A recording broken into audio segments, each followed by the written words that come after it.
तो जलते दीप हैं यीशु की ज्योति के। जब तक हम हैं इस जहां में जलते जाना है।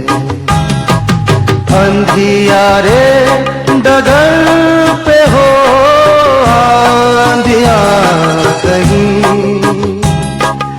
अंधियारे डगर पे हो आंधिया कहीं। हर डगर पे ज्योति यीशु की फैलाना है। हम तो जलते दीप हैं।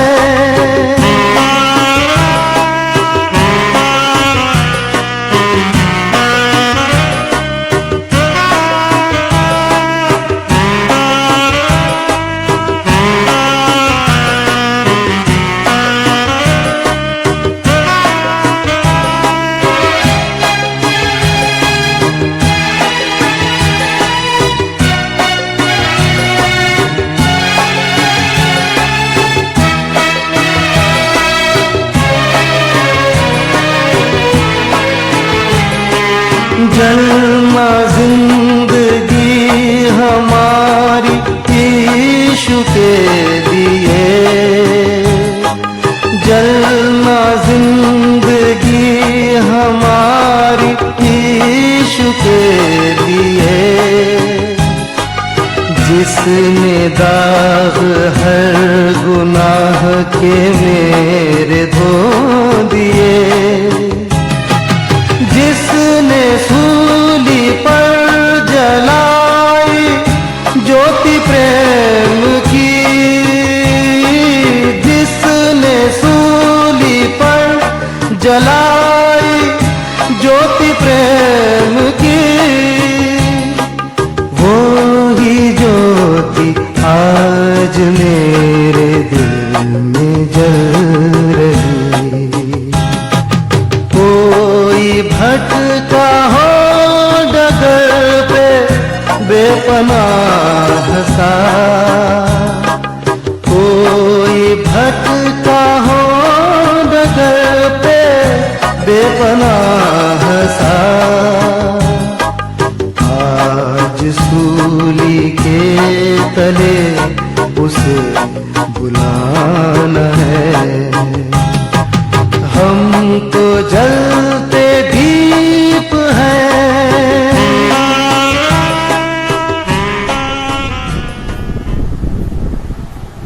Hallelujah, praise the Lord. परमेश्वर सभी को आशीर्वाद को दे। आपका स्वागत है परमेश्वर की महान उपस्थिति में। आमीन। आज के विश्राम में आइए अपने सर को झुकाए परमेश्वर की महान उपस्थिति में। वचन में जाने से पहले प्रार्थना करें परमेश्वर से। हालेलुया। मेरे महान परमेश्वर प्रभु यीशु मसीह के नाम से प्रभु सुंदर समय को प्रभु वक्त को प्रभु अपने पवित्र हाथों में सौंपते हैं। प्रभु अपने आप को परमेश्वर सुनने वाले हर एक भाई बहनों को परमेश्वर प्रभु सभी के जीवनों का नियंत्रण था परमेश्वर ले। पिता प्रभु यीशु मसीह के नाम से प्रेम पवित्र आत्मा प्रभु हम सभी के प्रभु अगुवाई कर, हम सभी को प्रभु मार्गदर्शन कर। प्रभु इस जगह पर प्रभु आपके नाम की महिमा और आपका गौरव परमेश्वर दे। प्रभु यीशु मसीह के नाम से प्रभु हम प्रार्थना करते हैं। आमीन। आमीन। सो प्रभु की स्तुति हो, परमेश्वर सभी को आशीर्वाद को दे। आमीन। आज का वचन जो है काफी महत्वपूर्ण वचन है। वो वचन जो है बलिदान से बढ़कर जो है वो उत्तम वो आज्ञाकारिता परमेश्वर चाहता है। आमीन। पहले के समय में पुराने समय में परमेश्वर बलिदान को चाहता था। परंतु जब पिता ने जो अपने एकलौते पुत्र प्रभु यीशु मसीह को जो बलि चढ़ाया, उसके बाद कोई बलिदान वो शेष नहीं रह गया, बाकी नहीं रह गया। अब वो परमेश्वर वो आकर मेरे प्रति वो एक ही बात वो चाहता है, वो यह चाहता है कि आज्ञाकारिता चाहता है। वो बलिदान से भी उत्तम जो है परमेश्वर वो आज्ञाकारिता को चाहता है। एक परमेश्वर का सेवक जो है, उनका नाम टीची रागलेट, वो अमेरिका ऐसे शहर में वो व्यक्ति था और वो विश्वासी व्यक्ति, वो परमेश्वर के राज्य में वो बहुत अच्छा काम, वो अच्छा कार्य कर रहा था। पर जैसे उसके और वो परमेश्वर की बुलाहट आ गई कि वो परमेश्वर जो है वो भारत देश में वो बुलाना चाहता है। परमेश्वर वो भारत देश में आपको भेजना चाहता है। और उसी समय में उसने जो है उस वचन को उसने पा लिया कि परमेश्वर वो आगे करते से बढ़कर, आमीन, वो परमेश्वर जो वो बलिदान से बढ़कर वो आगे करते को चाहता है। उसी समय में उसने अपने वो अमेरिका वो देश को छोड़कर वो भारत देश में आ गया। और वो भारत देश में परमेश्वर की आज्ञा को मानते हुए इस देश में आने के बाद वो सेवकार्य का कार्य उसने आरंभ किया। और सेवकार्य का कार्य करते हुए उसको जो काफी तकलीफ उठानी पड़ी उसको कई सारे लोग के द्वारा उसको जो है उसको मारा पीटा गया, उसको बहुत ही उसका द्वेष किया गया, उसको ठुकराया गया। पर जो सारी बातों को सहते हुए, वो सारी बातों को सहते हुए भारत देश में जो है 1000 से ज्यादा गांव में उसने परमेश्वर कार्य को उसने पूरा किया। सिर्फ और सिर्फ ये 3 वचनों को लेते हुए कि परमेश्वर वो बलिदान से बढ़कर वो आगे करते वो चाहता है। और ऐसे करते करते जो है उसने जो है अपना जीवन इस भारत देश में उसने समाप्त किया। आज परमेश्वर ने आपको और मुझे उसका पवित्र नाम के द्वारा उसने बुलाया है। वो परमेश्वर आपसे और मुझसे क्या चाहता है? वो परमेश्वर आपसे और मुझसे यही चाहता है कि आप और मैं उसके आगे करते मैं उसके आगे बढ़े। आमीन। कई सारे लोग जो उसके वेदी के पास उसके भेंट चढ़ाने के लिए आते हैं, पर उस आगे करते को नहीं लेकर आते। परमेश्वर उस भेंट से बढ़कर वह बलिदान की भेंट से बढ़कर वह परमेश्वर वह आज्ञाकारिता को चाहता है। अनाज्ञाकारिता के लिए एक स्मारक जो है वो बनकर बैठा है, वो शाऊल। पुराने करार में वो शाऊल जो अनाज्ञाकारिता का एक प्रतीक है। आइए हम वचन को देखें, पहला शमूएल 15 अध्याय और 1 से लेकर 3 वचन को हम ध्यान से देखें। इस वचन में इस रीति से लिखा है, शमूएल ने शाऊल से कहा, यहोवा ने अपनी प्रजा इस्राएल पर राज्य करने के लिए तेरा अभिषेक करने को मुझे भेजा था। इसलिए अब यहोवा की बातें सुन ले। सेनाओं का यहोवा यो कहता है, मुझे स्मरण है कि अमालेकियों ने इस्राएलियों से क्या किया। जब इस्राएली मिस्र में आ रहे थे तब उन्होंने मार्ग में उनका सामना किया। इसलिए अब तू जाकर अमालेकियों को मार और जो कुछ उनका है उसे बिना कोमलता किए नष्ट कर। क्या नष्ट कर?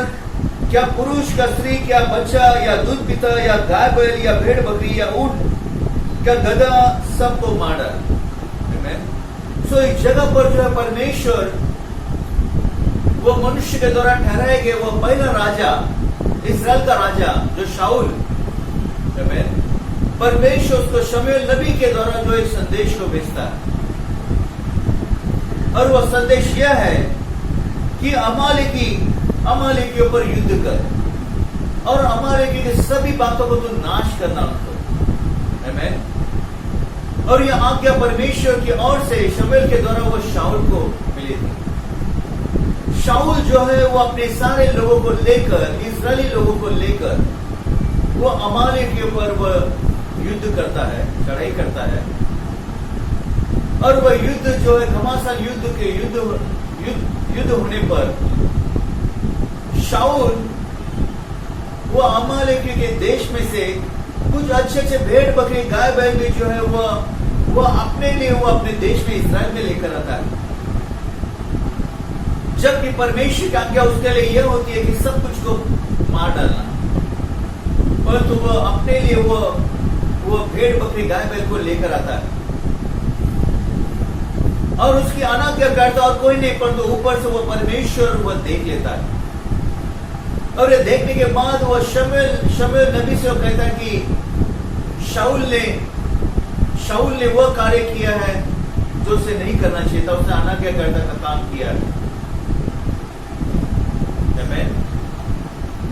और तू जाकर उसे बात कर। तो उसी समय में जो शमूएल नबी और शाऊल के पास जाता है। और शमूएल वो शाऊल के पास जाने के बाद वो शाऊल जो है उसको नबी को देख के उसको दंडवत करता है, उसका आदर सम्मान करता है। परंतु शमूएल वो परमेश्वर संदेश को शाऊल को लेकर आता है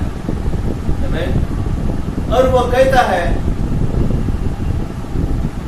कि तूने परमेश्वर में ऐसा काम क्यों किया। शाऊल कहता है कि मैंने तो परमेश्वर की इच्छा के अनुसार काम किया है और सब कुछ को खत्म कर दिया है। तो शमूएल कहता है कि यह भेड़ बकरी और गाय बैलों का वो रंभाना, वो मिमियाना, ऐसे उनकी आवाज क्यों आ रही है। ये कहां की आवाज है? भेड़ बकरी और गाय बैल की। तो उसी समय में वो जो है वो कहने लगता है, ये तो मेरे परमेश्वर के लिए बलिदान की भेंट चढ़ाने के लिए लेकर आया, जबकि वो अपने खुद के लिए वो लेकर आता है अमालेक के देश से। परंतु शमूएल नबी के पास वो आने पर वो झूठ कहते कि ये परमेश्वर के लिए भेंट है। सो परमेश्वर उस जगह पर जो है वो शमूएल नबी जो है वो शाऊल से क्या कहता है, उसका 22वें वचन से वो कहता है, क्या यहोवा होम बलियों और मेल बलियों से उतना प्रसन्न होता है जितना कि अपनी बात के माने जाने से प्रसन्न होता है। सुन, मानना तो बलि चढ़ाने से और कान लगाना मेढ़ों की चर्बी से उत्तम है। आमीन। सो इस जगह पर यह वचन वो कहता है, क्या यहोवा परमेश्वर, वो सेनाओं का परमेश्वर, क्या होम बलि और मेल बलि से उतना प्रसन्न होता है जितना कि अपनी बात के माने जाने से प्रसन्न होता है। वो परमेश्वर वो बलिदान से वो प्रसन्न नहीं होता, परंतु वो परमेश्वर उसकी बात माने जाने से वो प्रसन्न होता है। सुन, मानना तो बलि चढ़ाने से, सुन, आज्ञा मानना परमेश्वर की आज्ञा मानना, वो सारे बलि चढ़ाने से और कान लगाना वो मेढ़ों की चर्बी से उत्तम। हालेलुया। शमूएल ने उस जगह पर जो है शाऊल ने वह कार्य किया जो परमेश्वर विरुद्ध में कार्य था, और परमेश्वर इन बातों को कभी नहीं चाहता है। वह शमूएल नबी के द्वारा जो शाऊल को संदेश को देता है। आज आपके और मेरे पास भी यही संदेश है। परमेश्वर आपको और मुझे बुलाता है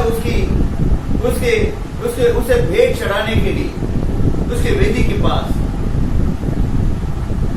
कहीं हम ऐसी अनाज्ञाकारिता का भेंट को तो नहीं लेकर आ रहे।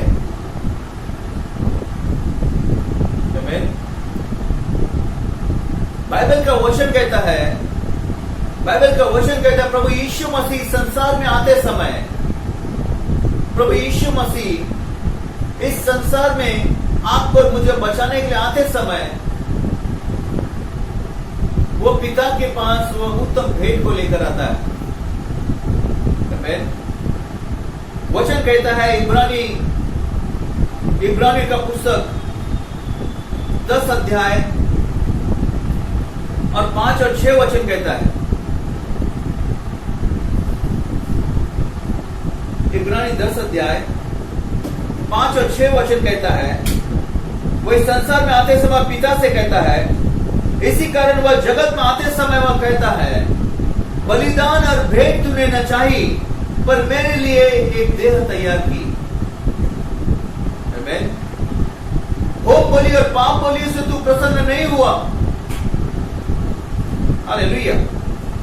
तब मैंने कहा, देख मैं आ गया हूं, पवित्र शास्त्र में मेरे विषय में लिखा हुआ है, ताकि यह परमेश्वर तेरी इच्छा पूरा करो। वो परमेश्वर की आज्ञा पालन करते हुए परमेश्वर की इच्छा को सबसे प्रथम वो रखता है, प्रभु यीशु मसीह। और वो पिता से वो कहता है, इस कारण वह जगत में आते समय वो कहता है, बलिदान और भेंट तूने न चाहिए, पर मेरे लिए एक देह तैयार किया है। वो कहता है, होम बलि पाप बलि से तू प्रसन्न नहीं हुआ। तब मैंने कहा, देख मैं आ गया हूं, पवित्र शास्त्र मेरे विषय में लिखा हुआ है, ताकि परमेश्वर तेरी इच्छा को पूरा करो। आज परमेश्वर आपके और मेरे जीवन में क्या चाहता है? वो परमेश्वर यही चाहता है कि आप और मैं उस परमेश्वर की आज्ञा पालन को करें। आज्ञा पालन करना यह सबसे महत्वपूर्ण की बात है। परमेश्वर की आज्ञाओं के आगे अपनी बातों को रखना, यह सबसे दुख की बात है। हमेशा और हमेशा आपके अपने जीवन में परमेश्वर की बातों को हमेशा पहले स्थान पर रखना चाहिए। परमेश्वर का वचन ही, परमेश्वर की आज्ञा ही जीवन और सामर्थ है। वही वचन वो आपके और मेरे जीवन में वो सामर्थ को प्रदान करेगी, अभिषेक को प्रदान करेगी, वो आशीर्वाद को प्रदान करेगी। इस संसार में परमेश्वर आपसे मुझसे यही चाहता है कि संसार में रहते हुए आप और मैं परमेश्वर की इच्छा को पूरा करें, उसकी आज्ञाओं को माने, न कि शाऊल के समान आज्ञा करते हुए जीवन जिए, परंतु मसीह यीशु मसीह के समान आज्ञा पालन का जीवन जिए। आमीन, हालेलुया। बाइबल का वचन कहता है, इफिसियों 5 अध्याय और दूसरा वचन में कहता है, इफिसियों का पुस्तक 5 अध्याय पहला और दूसरा वचन कहता है, इसलिए प्रिय बालकों के समान परमेश्वर का अनुकरण करो। किसका अनुकरण करो? शास्त्र का वचन कहता है, प्रिय बालकों के समान परमेश्वर का अनुकरण करो, परमेश्वर की इच्छा का पालन करो, परमेश्वर की आज्ञाओं को मानो। आमीन। वो आगे कहता है, और प्रेम में चलो जैसे मसीह ने भी तुमसे प्रेम किया और हमारे लिए अपने आप को सुखदायक सुगंध के लिए परमेश्वर के आगे भेंट करके बलिदान कर दिया। आमीन। और प्रेम में चलो जैसे मसीह ने भी तुमसे प्रेम किया और हमारे लिए अपने आप को सुखदायक सुगंध के लिए परमेश्वर के आगे भेंट करके बलिदान चढ़ा दिया। हालेलुया। बाइबल का वचन कहता है, प्रिय बालों के समान परमेश्वर का अनुसरण करो, और वह कहता है प्रेम में चलो। हालेलुया। कई सारे व्यक्ति जो है वो प्रेम में चलना वो छोड़ देते हैं। वो मसीह में आने के बाद, विश्वास करने के बाद भी वो अपने जीवन में संसार वो अभी भी उनके जीवन में बसा हुआ है। वो अपने भाई बहनों के प्रति अभी भी वो क्रोध से भरे हुए, वो नफरत से भरे हुए, ईर्ष्या से भरे हुए हैं, वो चुगली करने में लगे हुए हैं, एक दूसरे के नीचे गिराने में लगे हुए हैं। शास्त्र वचन कहता है, कई सारे व्यक्ति जीवन में जो क्षमा न करने का हृदय और ऐसे हृदय को रखते हुए वो परमेश्वर के वेदी के सामने वो भेंट चढ़ाने के लिए आते हैं। क्या परमेश्वर ऐसी भेंट को वो ग्रहण करेगा? क्या परमेश्वर ऐसी भेंट को वह कभी ग्रहण करेगा? नहीं, वो भेंट को ग्रहण नहीं करेगा। हालेलुया। वो ऐसी भेंट ग्रहण नहीं करेगा। परमेश्वर ऐसी भेंट चाहता है जैसे प्रभु यीशु मसीह ने भेंट चढ़ाया। आमीन। बाइबल का वचन कहता है, जैसे मसीह ने भी तुमसे प्रेम किया। मसीह का प्रेम वो बिना शर्त वाला प्रेम, बिना कंडीशन, अगापे प्रेम, उस प्रेम के द्वारा यीशु मसीह ने प्रेम किया और हमारे लिए अपने आप को सुगंध के लिए परमेश्वर के आगे भेंट करके बलिदान चढ़ा दिया। हालेलुया। हम जैसे व्यक्तियों के लिए जो इस संसार में कुछ भी नहीं है, परंतु परमेश्वर ने आपको और मुझे संसार में से नाम लेकर परमेश्वर ने अपने राज्य में बुलाया, वह धार्मिकता का वस्त्र पहनाया, उसके लहू के द्वारा धोकर उसे शुद्ध और पवित्र किया, राज के मुकुट करके उसने परमेश्वर आपको मुझे पहनाया, आशीष का उत्तराधिकारी करके ठहराया। वह सारा अधिकार परमेश्वर ने आपको और मुझे दिया। वो परमेश्वर आपसे और मुझसे वो भेंट चाहता है, परंतु वो भेंट वो मसीह के समान वो भेंट होनी चाहिए, वो भाईचारे के प्रेम की भेंट होनी चाहिए। यह दूसरी महान आज्ञा वो पहली महान आज्ञा से भी कहीं बढ़कर है, पर तो आज उसका हम पालन नहीं करते। ईर्ष्या, द्वेष और क्रोध की भावना वो न क्षमा करने के हृदय को रखते हुए आज हम परमेश्वर के सामने भेंट चढ़ाने के लिए आते हैं। परमेश्वर कभी वो भेंट को ग्रहण नहीं करेगा। बाइबल का वचन कहता है, हमारे पहले जो माता पिता जो आदम और हव्वा, उनके पहले पुत्र कैन और हाबिल जब वो भेंट चढ़ाने के लिए परमेश्वर को, तो परमेश्वर ने हाबिल के भेंट को ग्रहण किया, परंतु कैन की भेंट को ग्रहण नहीं किया, क्योंकि कैन ने जो है वो परमेश्वर के कुछ वो भेंट चढ़ाने के लिए लेकर आया, और हाबिल ने सबसे उत्तम भेंट परमेश्वर को चढ़ाने के लिए लेकर आया। परमेश्वर ने हाबिल के भेंट की ग्रहण की, परंतु कैन की नहीं। वही परमेश्वर आज भी वही परमेश्वर है, वही परमेश्वर वो आज भी वही परमेश्वर है। वो परमेश्वर आपके और मेरी भेंट को ग्रहण नहीं करेगा। वो क्या कहता है वचन में? मत्ती 5वां अध्याय को निकाले, मत्ती 5 अध्याय 23 और 24 वचन में कहता है, इसलिए यदि तू अपनी भेंट वेदी पर लाए और वहां तू स्मरण करे कि तेरे भाई के मन में तेरे लिए कुछ विरोध है, तो अपनी भेंट वेदी के सामने छोड़ दे और जाकर पहले अपने भाई से मेल मिलाप कर और तब आकर भेंट चढ़ा। सो बाइबल का एकदम वचन एकदम स्पष्ट रीति से कहता है आपसे और मुझसे। वो कहता है इसलिए यदि तू अपनी भेंट वेदी के पास वेदी पर लाए और वहां तू स्मरण करे कि तेरे भाई के मन में दूसरे के अगर किसी के मन में अगर तेरे विषय में कुछ विरोध है, तो वह कहता है तो अपनी भेंट वेदी के सामने छोड़ दे और जाकर अपने पहले भाई से मेल मिलाप कर और तब आकर अपनी भेंट को चढ़ा।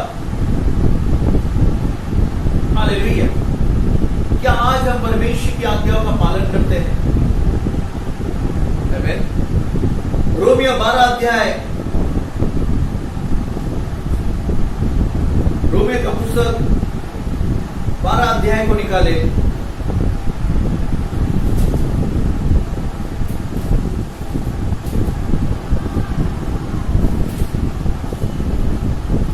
अध्याय का वचन कहता है 18 से लेकर कहता है, जहां तक हो सके तुम भरसक सब मनुष्य के साथ मेल मिलाप रखो। बाइबल का वचन कहता है जहां तक हो सके तुम भरसक सब मनुष्य के साथ मेल मिलाप रखो। आपका मेरा कर्तव्य यही है कि हर एक भाई बहनों के साथ में, अपने रिश्तेदार, अपने परिवारजनों के साथ में, हर एक व्यक्ति के साथ में आपको मुझे मेल मिलाप रखना है। क्यों? क्योंकि परमेश्वर की ज्योति तुम्हारे और मेरे जीवन पर आई है। क्यों? क्योंकि आपको और मुझे परमेश्वर के आशीर्वाद के वश करके उत्तराधिकारी करके ठहराया हुआ है। हम आशीष के भागी हुए, जिसके लिए आपने और मैंने बलिदान नहीं चढ़ाए, परंतु बलिदान ईश्वर मसीह ने अपने बलि को चढ़ाया है और वो आशीष आप तक और मुझ तक वो पहुंचाया है।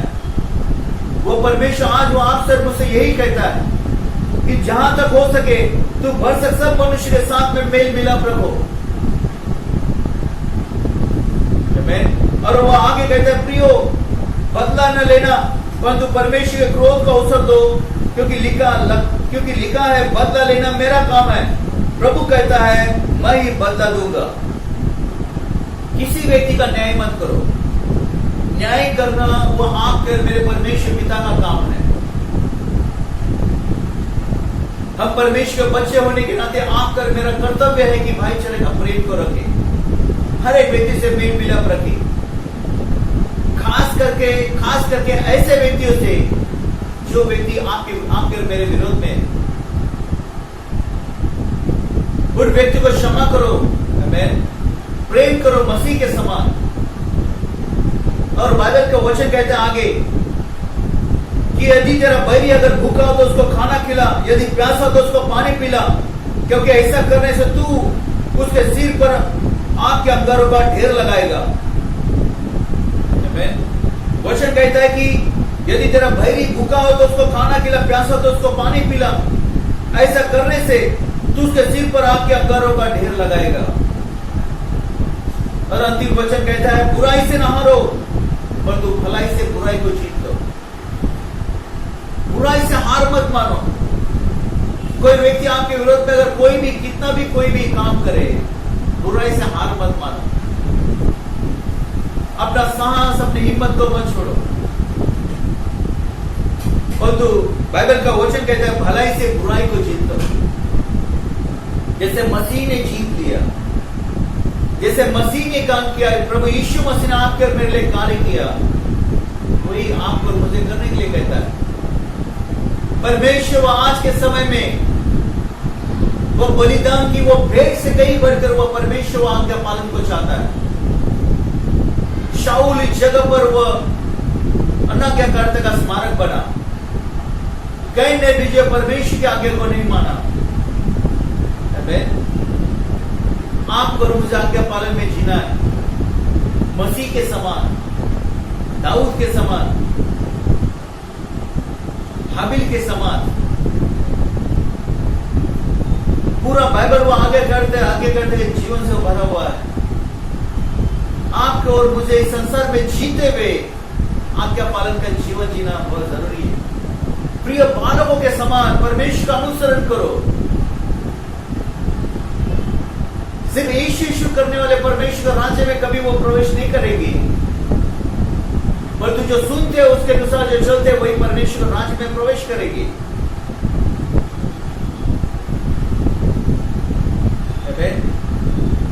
बाइबल का वचन कहता है सक्रिय मार्ग से प्रवेश करो। जो सक्रिय मार्ग जीवन की ओर जाता है, और वो थोड़े हैं जो सक्रिय मार्ग से जाते हैं। चौड़ा है मार्ग, वो विनाश की ओर जाता है, उसमें से जाने वाले कई सारे लोग। परंतु आज परमेश्वर आपसे और मुझसे कहता है सक्रिय मार्ग से प्रवेश करो।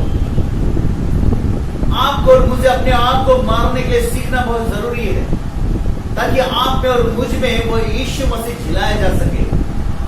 आप में और मुझ में वो यीशु मसीह दिखाई देना चाहिए। अपने बातों के द्वारा, वो कार्य के द्वारा, विचारों के द्वारा दिखाई देना चाहिए। हालेलुया। परमेश्वर वह आज भी वही परमेश्वर है जो पुराने समय में कैन और हाबिल के समय में था। वही परमेश्वर वह आज भी वही परमेश्वर है, और वही परमेश्वर आज आपसे और मुझसे यही चाहता है। वो परमेश्वर का सेवक परमेश्वर की आज्ञा को मानते हुए कि परमेश्वर वह बलिदान से बढ़कर वो आज्ञा पालन को चाहता है, इस आज्ञा को मानते हुए उसने अपने अमेरिका का देश को छोड़कर भारत देश में आया, और भारत देश में परमेश्वर बुलाहट को उसने पूरा किया। सताव और तकलीफ के बीच में उसने बुलाहट को पूरा किया, और यहीं पर वो भारत देश में मर गया। पवित्र आत्मा मुझे बताता है कि बाइबल का वचन कहता है, परमेश्वर कहता है, परमेश्वर राज्य की उपमा मैं किससे दूं? परमेश्वर राज्य की उपमा मैं किससे दूं? वो एक राई के दाने के समान है। वो राई के दाने के समान है। जब वो भूमि में पड़कर वो मर जाता है, तो वो एक पेड़ निर्माण होता है, और पक्षी आकर उसके ऊपर बसेरा करता है। आपका और मेरा विश्वासी जीवन ऐसे बढ़ता हुआ जीवन होना बहुत जरूरी है। मसीह में आज्ञा पालन में जीवन आगे बढ़ता हुआ रहना बहुत जरूरी है, परंतु आपको और मुझे मरना बहुत जरूरी है। पर कई सारे लोग अपने आप को मारना नहीं चाहते। कई सारे लोग वो आज भी मसीह जीवन, वो संसार के अनुसार ही जीवन जीते। ऐसा जीवन कभी भी परमेश्वर की ओर से आशीर्वाद नहीं पाएगा। आशीर्वाद पाने के लिए आपको और मुझे समर्पित जीवन मसीह के समान, वो बलिदान की भेंट परमेश्वर को चढ़ाया, उसके अनुसार आपको और मुझे जीना बहुत जरूरी है। हर एक दिन अंतिम दिवस समझते हुए आपको और मुझे जीना बहुत जरूरी है। हालेलुया। आपका और मेरा एक ही शत्रु है, जो आकाश में है, जो अंधकार की शक्ति है। हालेलुया। तो कोई व्यक्ति, कोई भाई बहन अपने भाई बहनों से कोई भी व्यक्ति वो बैर, क्रोध की भावना, क्षमा न करना, द्वेष की भावना, ऐसी भावना न रखे। हर एक व्यक्ति को क्षमा करे, परमेश्वर के समान बड़ा हृदय रखते हुए क्षमा करे। बाइबल का वचन कहता है, जैसा तुम्हारा पिता दयावंत है वैसे तुम भी दयावंत बनो। आपको मुझे दयावंत होने के लिए बुलाया गया है। हालेलुया। बाइबल का वचन कहता है अगर हरे के साथ में हुआ तो सूखे के साथ में क्यों ना कुछ होगा। अगर यीशु मसीह के अपने ही लोगों ने, अपने घर परिवार लोगों ने यीशु मसीह को इनकार किया, उसे पागल कहा, उसे दुष्ट आत्मा है ऐसे कहा, तो आप सर मुझसे क्यों ना कहें। जिस नगर को, जिस देश को जिस जाति को बचाने के लिए उन्हीं लोगों ने उसको कलवरी के क्रूस पर चढ़ाया, तो आप पर मुझे फूलों का हार नहीं पहनाएंगे। बाइबल का वचन कहता है, बाइबल का वचन कहता है बदला न लेना परंतु परमेश्वर के क्रोध को अवसर दो, क्योंकि लिखा है बदला लेना मेरा काम है। न्याय करना हमारे परमेश्वर का ही काम है, परमेश्वर पिता का। उस परमेश्वर के बच्चे होने के नाते आपको और मुझे क्षमा करने के लिए सीखना चाहिए। हालेलुया। मैं विश्वास करता और उम्मीद करता हूं कि आपने इस वचन को अपने जीवन में प्राप्त किया है। आपने सर्व को झुकाया परमेश्वर उपस्थिति में और परमेश्वर से प्रार्थना करें। मेरे मान परमेश्वर प्रभु यीशु मसीह के नाम से इस समय में हमारे प्रभु भाई बहनों को प्रभु सुनने वाले प्रभु अपने आप को प्रभु आपके पवित्र हाथ में सौंपते हैं। पिता प्रभु यीशु मसीह के नाम से प्रेम पवित्र आत्मा प्रभु हमें साथ और मदद कर कि हमें सिर्फ और सिर्फ सुनने वाले नहीं परमेश्वर, परंतु परमेश्वर आपके वचन के अनुसार चलने वाले होने के लिए प्रभु हमें मार्गदर्शन कर, हमें साथ कर, क्योंकि तेरा वचन कहता है प्रभु प्रभु करने वाले परमेश्वर राज में प्रवेश नहीं करेंगे, और तू जो सुनते उसके अनुसार चलते वही परमेश्वर राज में प्रवेश करेंगे। प्रभु हमें आपके परमेश्वर पिता प्रभु आपके राज्य में परमेश्वर आपके मार्गों पर प्रभु सच्चाई के मार्ग पर हमें चलने में हमें अगुवाई कर, आपके दया अनुग्रह के द्वारा परमेश्वर आपके दाहिने हाथ के द्वारा प्रभु तो हम सभी की अगुवाई कर, हमें सक्रिय मार्ग से प्रवेश करने के लिए हमें मार्गदर्शन कर, हमारे जीवन के द्वारा आपके नाम की महिमा होने दो परमेश्वर पिता। धन्यवाद स्तुति करते हैं, वचन का बीज हमारे जीवन में अच्छी भूमि में बोया जाए प्रभु, आपके नाम की महिमा होने दो प्रभु, 100 गुना फल को लेकर। धन्यवाद स्तुति करते हैं प्रभु यीशु के नाम से प्रार्थना करते हैं, आमीन आमीन। सो परमेश्वर सभी को आशीर्वाद को दे। ये वचन को मैं चाहता हूं एक बार नहीं तो 2 बार आप जरूर सुने और परमेश्वर वचन के प्रति आज्ञा पालन का जीवन जिए जैसे मसीह ने काम किया। इस लॉकडाउन के समय में अपने आप को सुरक्षित रखें, मास्क पहने, सोशल डिस्टेंसिंग का काम करें, और विश्वास में आगे बढ़ते जाए। ये कोई भी बीमारी हमारे घर के करीब भी नहीं आएगी, डेरे के करीब भी नहीं आएगी, वचन से 91 अध्याय के वचन के अनुसार। हालेलुया। सुरक्षित रहे, प्रसन्नित रहे, वचन प्रार्थना में समय को बिताए। प्रभु की स्तुति हो। आए अपने सरों को, मैं चाहता हूं कि जो भी व्यक्ति कोई बीमार है मैं उनकी चंगाई के लिए मैं प्रार्थना करना चाहूंगा, अपने सरों को झुकाए। और जो भी कोई बीमार है आपके घर परिवार में उसके लिए भी मैं प्रार्थना करूंगा। मेरे महान परमेश्वर प्रभु यीशु मसीह के नाम से हर एक प्रभु भाई बहनों को प्रभु तेरे पवित्र हाथ में सौंपता हूं परमेश्वर। और मेरे परमेश्वर प्रभु धन्यवाद स्तुति करते प्रभु यीशु, जो आपने हमारी बीमारी को कोड़े के मार के द्वारा प्रभु अपने आप पर लिया प्रभु। हम धन्यवाद स्तुति करते हैं प्रभु, आप हमारे मारे गए गाने गए फिर से जी उठे प्रभु। आपका जीवना सामान प्रभु हमारे प्रभु भाई बहन के जीवन में परमेश्वर पिता वो परमेश्वर चंगाई छुटकारे का कार्य करे प्रभु। वो कोई भी बीमारी से ग्रसित क्यों न हो परमेश्वर छुटकारे को प्राप्त करे, स्वतंत्रता को प्राप्त करे, चंगाई को प्राप्त करे प्रभु। इसी समय में प्रभु यीशु मसीह के नाम से सर से लगे पांव तक पूरी दिन चंगाई छुटकारा श्री प्रभु यीशु मसीह के नाम से प्रभु, आमीन आमीन। परमेश्वर सभी को आशीर्वाद को दे, परमेश्वर का प्रकाश आप सभी के मुख पर चमके, परमेश्वर अनुग्रह करे, दया करे आपके जीवन में, आपके घर परिवार में, प्रभु यीशु मसीह के नाम से।